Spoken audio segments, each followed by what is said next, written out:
এই এলাকায় জলবদ্ধতা একটি সমস্যা আছে। এই জলবদ্ধতা সমস্যা এই এলাকায় যেমন আছে, ঠিক একইভাবে সমগ্র বাংলাদেশে এই জলবদ্ধতার সমস্যা আছে। এবং সেই জলবদ্ধতার সমস্যার কারণে কৃষকরা যেরকম তাদের ফসলের জন্য প্রয়োজনীয় পানি পায় না, একইভাবে অনেক সময় কৃষকরা তাদের চাষবাস করতে সমস্যা হয়। সেজন্য আমরা সিদ্ধান্ত গ্রহণ করেছি, শহীদ রাষ্ট্রপতি জিয়াউর রহমানের সেই বিখ্যাত খাল খনন কর্মসূচি ইনশাল্লাহ আমরা আবার শুরু করব।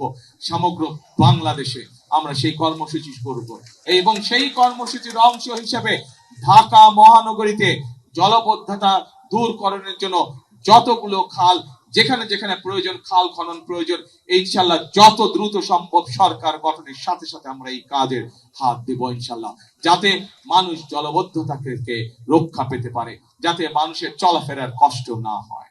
প্রিয় ভাই বোনেরা, আমরা যত কাজই করি না কেন, দুটো কাজের ব্যাপারে আমাদেরকে অবশ্যই সবচাইতে সবচাইতে সবচাইতে বেশি জোর দিতে হবে। কি সেই কাজ? একটি কাজ হচ্ছে যে কোনো মূল্যে মানুষের নিরাপত্তা নিশ্চিত করা, যেন মা বোনেরা সহ প্রত্যেকটি মানুষ নিশ্চিন্তে দিনের যে কোনো সময় রাস্তাঘাটে চলতে পারে।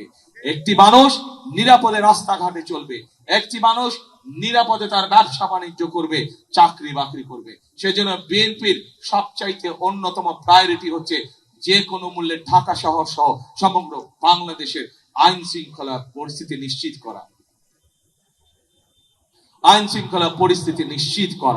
এবং একই সাথে প্রিয় ভাই বোনেরা, আমরা দেখেছি বিগত স্বৈরাচারের সময় কিভাবে উন্নয়নের নামে দেশ থেকে প্রতি বছর $16 বিলিয়ন পাচার করে দেওয়া হয়েছিল, অর্থাৎ দুর্নীতি।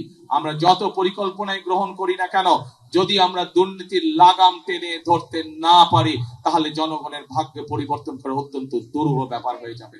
সেজন্য আমরা সিদ্ধান্ত করেছি যে কোনো মূল্যে আমাদের যত পরিকল্পনা আমরা করেছি সেগুলোকে বাস্তবায়নের জন্য, সেগুলোর সুফল যাতে জনগণের ঘরে পৌঁছতে পারে, তার জন্য আমরা দুর্নীতি এবং আইন শৃঙ্খলা রক্ষা যে কোনো মূল্যে জনগণের জন্য, এই দেশের জন্য আমরা নিশ্চিত করব।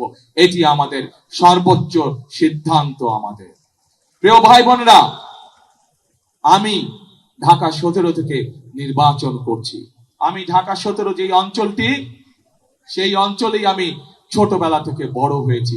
আমি ওই এলাকারই সন্তান। ঢাকা 17 পাশে আপনাদের এই এলাকা ঢাকা 17 এবং ঢাকা 16-তে একটি কমন সমস্যা রয়ে গিয়েছে। বহু মানুষ আছেন যাদেরকে প্রতি মুহূর্তে একটি দুশ্চিন্তার মধ্যে থাকতে হয়। এই সমস্যা আমার ঢাকা 17-তেও আছেন।